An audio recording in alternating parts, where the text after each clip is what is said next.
দেখো কোষে দেখি 26.3-এর প্রথম অঙ্কটা কি বলছে যে 100টি দোকানের দৈনিক লাভের পরিমাণ একটা ছকে দেওয়া আছে। ক্রমযৌগিক পরিসংখ্যার ক্ষুদ্রতর সূচকের সাহায্যে ওজাই তৈরি করতে বলছে ছক কাগজে। তো আমরা কি করছি, প্রথমে ক্ষুদ্রতর সূচক ক্রমযৌগিক পরিসংখ্যার ছক তৈরি করে নিচ্ছি।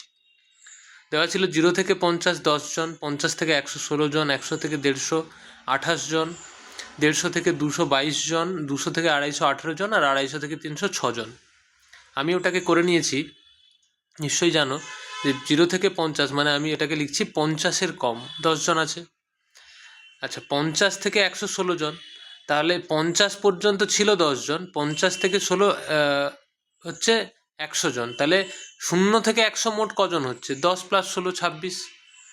ঠিক আছে, তো এইভাবে আমরা ক্রমযৌগিক পরিসংখ্যার ক্ষুদ্রতর সূচক দিয়ে করছি। আচ্ছা, তাহলে 150-এর কম, তাহলে আবার পুরোটা যোগ হয়ে যাবে 10 + 16 + 28, তাই তো? তাহলে হচ্ছে 54। 200-র কম কত হবে না? 10 + 16 + 28 + 22, দেখো হবে 76। 250-র কম, তাহলে প্রথম থেকে 250 পর্যন্ত যত সবার যোগ করে দেবো, তাহলে 94। আর 300-এর কম কত হচ্ছে? +6 100। এবারে এই যে বিন্দুগুলো পাচ্ছি না আমরা, 50,10, ঠিক আছে, এখান থেকে পাবো 50,10, এখান থেকে পাবো 100,26, এখান থেকে পাবো 150,54, ঠিক আছে, এখান থেকে পাবো 200,76, এখান থেকে পাবো 250,94, এখান থেকে পাবো 300,100। এই যে বিন্দুগুলো পেয়েছি, এই বিন্দুগুলো সব আমরা ছক কাগজে পুট করব। ছক কাগজে প্লট করার আগে আমাদের একটা জিনিস দেখে নিতে হবে যে এক্স অক্ষকে কী ধরবো, ওয়াই অক্ষকে কী ধরবো। ছক তৈরি করার সময় আমাদের এটা খেয়াল রাখা উচিত যে আমরা এক্স অক্ষে ক ঘরে কী পুট করছি, ওয়াই অক্ষে ক ঘরে কী পুট করছি, সেইটা আমাদের লক্ষ্য রাখার দরকার। তাহলে এখানে এক্স অক্ষ বরাবর ছক কাগজের ক্ষুদ্রতম বর্গক্ষেত্রের একটি বাহুর দৈর্ঘ্য 2.5 একক এবং ওয়াই অক্ষ বরাবর একটি বাহুর দৈর্ঘ্য সমান 0.5 ধরে উপরের বিন্দুগুলিকে স্থাপন করছি। ঠিক আছে, তাহলে দিয়ে ওজাই অঙ্কন করছি। এবারে দেখো আমরা এই যে 50,100, তাহলে এখানে বুঝতেই পারছো এটা 50, এটা 100, এটা 150, এটা 200, এটা 250, এটা 300, 10 20 30 40 50 60 70 80 90 100। এ তাহলে 50,10 এইটা, ঠিক আছে। তারপরে আমরা কি পেয়েছি?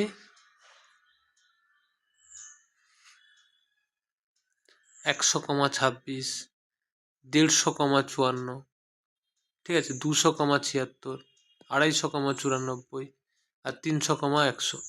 তাহলে এই পয়েন্টগুলো আমরা প্লট করতে পারলাম।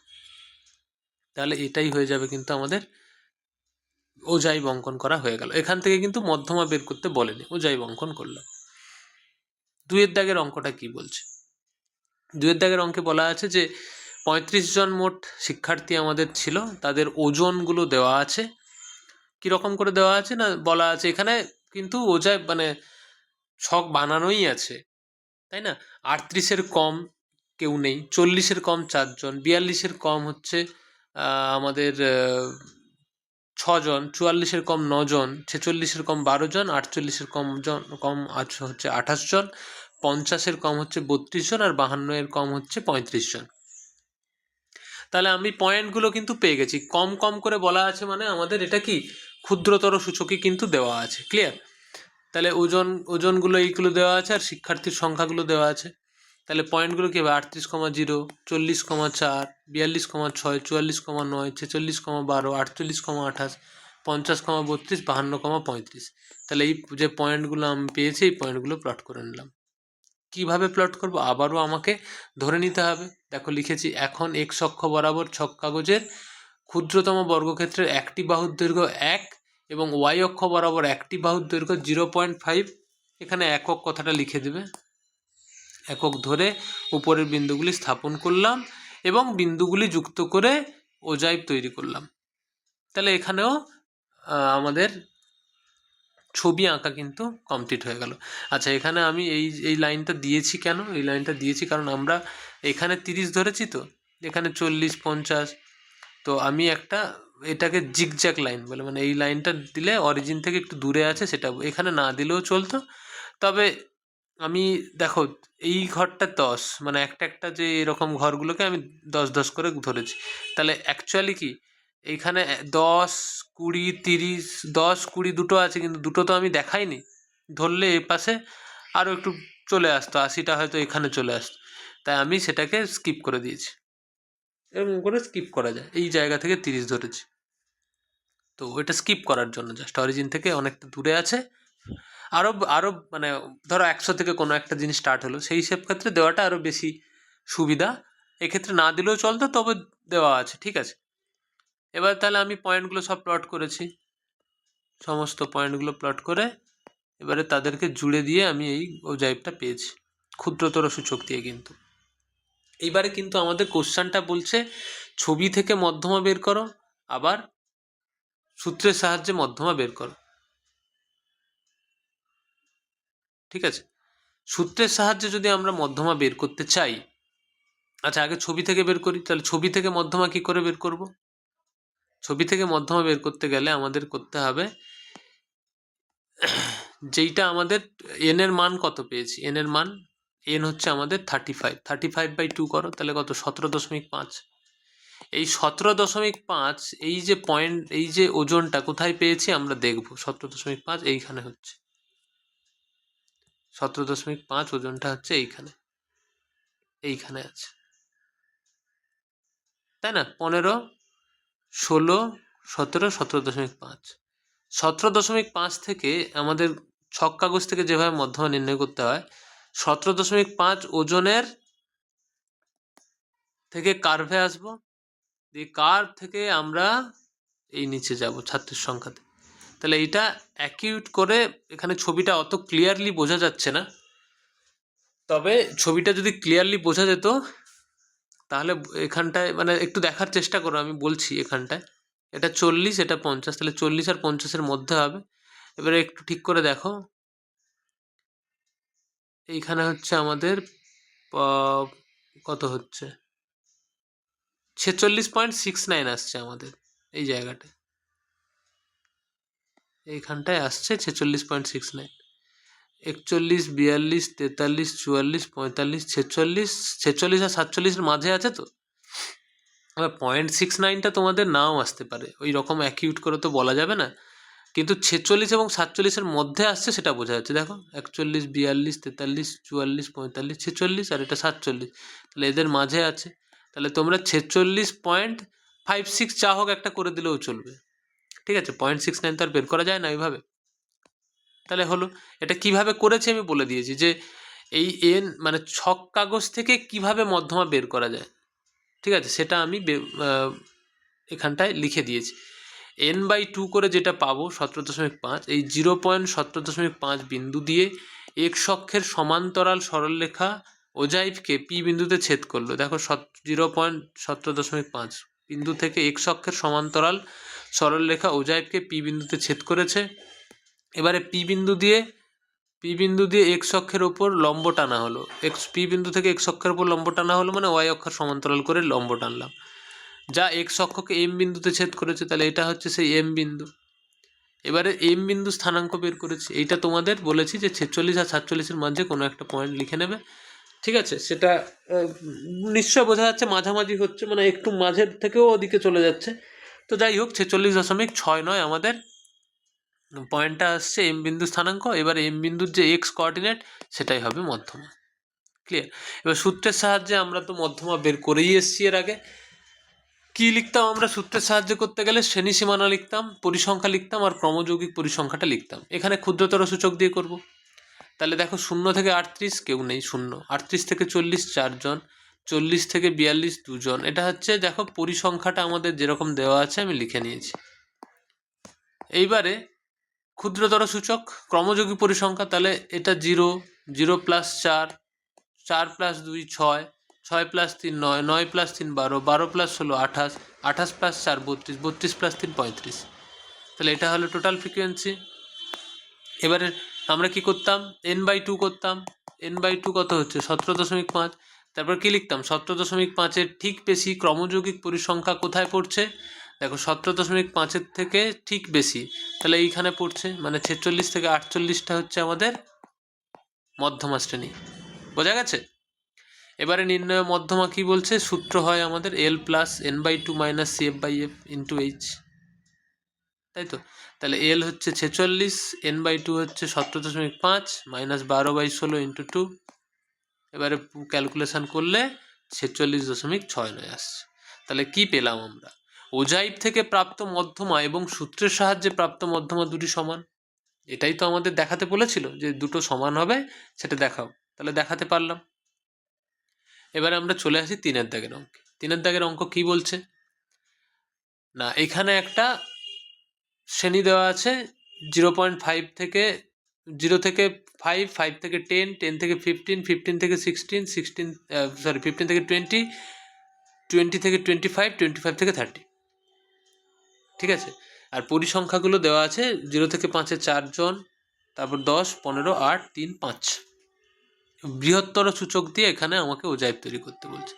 দেখো একটা জিনিস মনে রাখবে, ক্ষুদ্রতর সূচক মানে এইখানে কম দিয়ে বানাবো। ক্ষুদ্রতর সূচকে সবসময় এত এর কম, এত এর কম থাকবে। আর বৃহত্তর সূচক মানে এত এর বেশি, এত এর বেশি, এইভাবে বানাতে হবে। ক্লিয়ার? তাহলে দেখো এখানে আমাকে বলা ছিল যে 0 থেকে 5 হচ্ছে 4 জন আছে, তাহলে আমি এইভাবে বেশি থেকে শুরু করব। তাহলে 0 এর বেশি কজন আছে? মোট দেখো টোটাল কতজন হচ্ছিল আমাদের? 45। যোগ করে দেখে নিতে হবে, এটা টোটাল পরিসংখ্যা 45 জন। তাহলে 0 এর থেকে বেশি কজন? নিশ্চয়ই সবাই। 5-এর থেকে বেশি কজন? না, 0 থেকে 5 4 জন আছে, তাহলে সেই 4 জন বাদ যাবে, তাই তো? 0 থেকে 5 4 জন ছিল, তাহলে আমি বলছি, প্রশ্ন করছি 5-এর থেকে বেশি কজন আছে। এটা অ্যাকচুয়ালি কি হবে না, মোট লোক থেকে 0 থেকে 5 যতজন ছিল 45 মাইনাস 4। বোঝা গেছে? আচ্ছা, 10-এর বেশি কত হবে? 10-এর বেশি এইভাবে কিভাবে করব না, 10-এর বেশি হচ্ছে, মোট ছিল তো 45, দেখো বুঝে নাও ভালো করে। তার থেকে 4 বাদ যাবে, তার থেকে 10 বাদ যাবে। কেন না, এইটা হচ্ছে 0 থেকে 5 জনের, এটা হচ্ছে 5 থেকে 10 জন। আমি তো বলছি 10-এর বেশি, তাহলে 0 থেকে 5 যারা ছিল তারাও বাদ যাচ্ছে, 5 থেকে 10 যারা ছিল তারাও বাদ যাচ্ছে, মানে 45 থেকে অ্যাকচুয়ালি 14 বাদ যাচ্ছে। দেখো 31 হবে। তাহলে পরেরটা এরকম কি হবে, 45 মাইনাস, সরি 15-এর থেকে বেশি, তাহলে 45 মাইনাস 0 থেকে 5 4 জন ছিল, 5 থেকে 10 10 জন ছিল, 10 থেকে 15 15 জন ছিল, এইটা বাদ যাবে। তাহলে দেখো 16 হবে এটা করলে। আচ্ছা, 20 বা 20-এর বেশি, তাহলে 20 বা 20-এর বেশি কতজন হবে? 45 থেকে বাদ যাবে কত? 4, 10, 15, 8, দেখো 8 আসবে। আর 25 বা 25-এর বেশি, এটা কজন হবে না, 45 থেকে বাদ যাবে কত? 4, 10, 15, 8, 3। ঠিক আছে, 5 জন। 25-এর বেশি তো 25 থেকে 30 5 জনই আছে, তাহলে ওইটা 5ই হচ্ছে। ঠিক আছে, এবার যদি আমি এইখানে আর একটা কথা যদি বলতাম, 30 বা 30-এর বেশি, এটা কিন্তু শূন্য হতো, তাই না? কারণ 30-এর বেশি তো কেউ নেই। ওকে, তাহলে এবারে কিন্তু আমরা পয়েন্ট পেয়ে গেছি। এখানে কি হবে? আচ্ছা, 0,45 প্লট করতে পারো, নাও করতে পারো। প্লট স্টার্ট করতে পারো 5,41, 10,31। এই দেখো আমরা প্লট করেছি, 0,45ও করা আছে এখানে। আর ধরেছি কি, এক্স অক্ষের একটি বর্গাকার বাহুর দৈর্ঘ্য 0.5 এবং ওয়াই অক্ষের একটি বাহুর দৈর্ঘ্য 0.5, দুটোই 0.5, 0.5 করে, মানে এক ঘর সমান 0.5। এই করে আমরা তাহলে পয়েন্টগুলো প্লট করছি, 0,45, 5,41, 10,31, 15,16 আর 20,8 আর 25,5। এই বিন্দুগুলি আমরা প্লট করলাম। ঠিক আছে, দিয়ে তারপরে আমি যুক্ত করলাম, যুক্ত করে কি পেলাম? ওজাইভ পাচ্ছি আমরা, ক্ষুদ্রতর সূচক। সরি, এখানটায় ক্ষুদ্রতর সূচক তো নয়, এখানে বৃহত্তর সূচক, এখানে এটা বৃহত্তর সূচক হবে।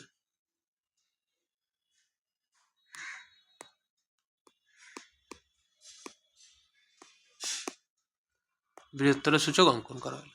তো উচ্চ সীমা, নিম্ন, আর হচ্ছে আমাদের ওজাইভ অঙ্কন করতে বলেছে, মধ্যমা তো এখানে বের করতে বলেনি। ব্যাস, তাহলে পয়েন্টগুলো প্লট করে দিলেই হয়ে গেল যায়।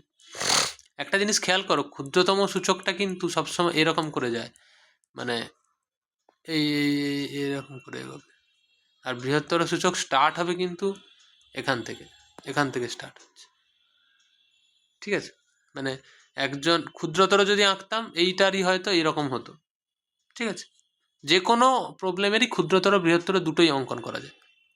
আচ্ছা, এবারে আমাদের এই অনুশীলনীর লাস্ট যে অঙ্ক 4-এর দাগেরটাই চলে আসি। 4-এর দাগের অঙ্কটা কি বলছে দেখো, যে শ্রেণী দেওয়া আছে, পরিসংখ্যা দেওয়া আছে, ক্ষুদ্রতর বৃহত্তর, এই যে দেখো বলছিলাম ক্ষুদ্রতর বৃহত্তর দুটোই এঁকে আমাদের করতে হবে একটাই ছবিতে। ঠিক আছে, তাহলে আমাদের দেখো এই প্রবলেমটার আমরা ক্ষুদ্রতর সূচকও বের করব, বৃহত্তর সূচকও বের করব। ক্ষুদ্রতর সূচক কি 100 বা 100-এর বেশি। আচ্ছা, ক্ষুদ্রতর কি কম দিয়ে করতে হবে, তাহলে দেখো আমরা 120-র কম বলবো কেন, তোমাদের প্রশ্ন হতে পারে 100-র কম যদি করতাম, হ্যাঁ 100-র কম 0 কেউ নেই, সেটা দিয়ে স্টার্ট করতে পারতে। তো আমি 120 থেকে করেছি, 120-র কম 12 জন, তাই না, 140-এর কম 26 জন, 12 + 14। 160-এর কম কত হবে, 12 + 14 + 8, দেখো 46 হবে। ঠিক আছে, 160-এর কম। আচ্ছা, 180-র কম কত হচ্ছে, 20, 40, 180-র কম কত হচ্ছে 52 জন, আর 200-র কম কত হচ্ছে 62 জন। না, এখানে একটা ভুল হলো, 1 মিনিট। হ্যাঁ, এইখানটায় হচ্ছে আমাদের একটা ভুল ছিল, সেটা হচ্ছে এটা হচ্ছে 12 + 14 + 8, 34 হবে, আর এটা হচ্ছে 12 + 14 + 8 + 6, 40, আর এটা 12 + 14 + 8 + 6 + 10। যেভাবে আমাদের ক্রমযৌগিক পরিসংখ্যা তৈরি করি ক্ষুদ্রতর সূচক, সেইভাবেই আমরা লিখলাম। আর বৃহত্তর সূচকে বেশি থেকে স্টার্ট করতে হয়, তাহলে 100-র বেশি 50 জন। দেখো টোটাল এখানে পরিসংখ্যাটা কিন্তু 50 আছে। ঠিক আছে, তাহলে 100-এর বেশি সবাই, 120-র বেশি কতজন হবে না 100 পর্যন্ত, 100 থেকে 120-র মধ্যে যারা আছে তারা বাদ যাবে, তাহলে 50 - 12, 38। ঠিক আছে, এটা হচ্ছে 50 - 12। পরেরটা কি হবে, 140-এর বেশি, তাহলে 50 - 12 + 140-এর মধ্যে যারা আছে আর 14 জন আছে, আর বাদ যাবে, দিয়ে দেখো 24। 160-এর বেশি কত হচ্ছে 16 জন, কেন না 50 থেকে বাদ যাবে কত, 12, 14 + 8। ঠিক আছে, আর 180 + 6 হতো আরও। আচ্ছা, আর 180 থেকে 180 বা 180-র বেশি 10 জন। ঠিক আছে, কারণ 180 বা 180-র বেশি মানে ওই 180 থেকে 200-র মধ্যে যারা আছে সেই 10 জনই তো 180-র বেশি। তাহলে এই করে আমাদের বৃহত্তর সূচক, এটা ক্ষুদ্রতর সূচক। এবার ড্র করার সময় আমাদের লিখে নিতে হবে যে এক্স অক্ষে কি, ওয়াই অক্ষে কি ধরছি। তাহলে এক্স অক্ষ বরাবর ক্ষুদ্রতম বর্গক্ষেত্রে একটি বাহু 2.5 একক, আর ওয়াই অক্ষ বরাবর একটি বাহু সমান 0.5 একক ধরে আমরা এই পয়েন্টগুলো প্লট করলাম, দিয়ে যুক্ত করে বৃহত্তর সূচক পেলাম। আবার এই যে ক্ষুদ্রতর সূচকের পয়েন্টগুলো প্লট করে ক্ষুদ্রতর সূচক পেলাম। আমি যে বলছিলাম একটা এরকমটা হয় ক্ষুদ্রতর আর এরকমটা হয় বৃহত্তর, তাহলে দুটো সূচক কিন্তু আমরা ড্র করলাম। ঠিক আছে, এখানে তো পয়েন্ট প্লট আর কোনো এখানে সেরকম কিছু নেই। ঠিক আছে, আচ্ছা এইবারে হচ্ছে আমি বের করছি তোমাদের কি বলে, হ্যাঁ এবারে মধ্যমা কি করে বের করব। মধ্যমা বের করতে হয়, মানে যদি দুটো সূচক ড্র করি, আমার ছবিটা একটু সরে গেছে এখানটায়, মানে দুটো পেজের জয়েন্ট আছে অ্যাকচুয়ালি। তো আমাদের দুটো পয়েন্ট যেখানে মিট করে সেখান থেকে লম্ব টানতে হয়। একটা হলে কি করতাম, আমরা ওই n/2 করে কার্ভ থেকে এসে ফেলতাম। দুটো যখন এঁকে নিয়েছি তখন দুটো পয়েন্ট যেখানে দুটো গোজাইভ যেখানে মিট করেছে সেখান থেকে এক্স অক্ষের ওপর লম্ব টানলে যেই পয়েন্টে পড়বে সেটাই হবে আমাদের অ্যান্সার। ফলত আমি লিখেছি দেখো এখানটায়, ক্ষুদ্রতর সূচক ওজাইভ এবং বৃহত্তর সূচক ওজাইভ পরস্পরকে পি বিন্দুতে ছেদ করেছে। এবার পি বিন্দু থেকে এক্স অক্ষের ওপর লম্ব অঙ্কন করা হলো যা এক্স অক্ষকে এম বিন্দুতে ছেদ করেছে। তাহলে এম বিন্দু স্থানাঙ্ক, আবারও বলছি এই পয়েন্ট এত প্রিসাইজলি বেরোবে না, তবে 138 থেকে 137-এর মাঝে হচ্ছে সেটা 9-এর 139-এর মাঝে হচ্ছে, সেইটা ছবি দেখে বোঝা যাচ্ছে। দেখো এইটা এইখান থেকে এইটা যদি কাউন্ট করে করে যাই আমরা কি ধরেছিলাম, এক্স অক্ষে এক ঘর বরাবর 2.5, মানে 2 ঘরে 5। তাহলে দেখো 2 ঘরে 5 এরকম ধরে ধরে গেলে আমরা ওই একটু এখানে মানে ক্যালকুলেশনটা তোমাকে হিসেব করে করতে হবে ওখানটায়, 138.557, তাই না? তাহলে এটা 1 ঘর 2.5, তাহলে 2 ঘর মানে 10, সরি 2 ঘর মানে 5, 5 5 10, তাহলে এইখানে 135, 5-এর মাল্টিপলে থাকবে, তাই তো 135, হ্যাঁ 138 পয়েন্ট সামথিংই হবে বোঝা যাচ্ছে এইখানটায়, কিন্তু 5-7 বলা যাবে না। যাই হোক, তাহলে এই রকম করে আমাদের কিন্তু মধ্যমা বের করতে হবে, ঠিক আছে? এবারে এইখানে একটু মার্কসই হয়, 138.57-এর জায়গায় কেউ 138.5 লিখলেও ফুল মার্কস পেয়ে যাবে, এখানে ওটা তো কোনো সমস্যা হবে না, ঠিক আছে? তাহলে বোঝা গেল আশা করি অঙ্কগুলো, ঠিক আছে?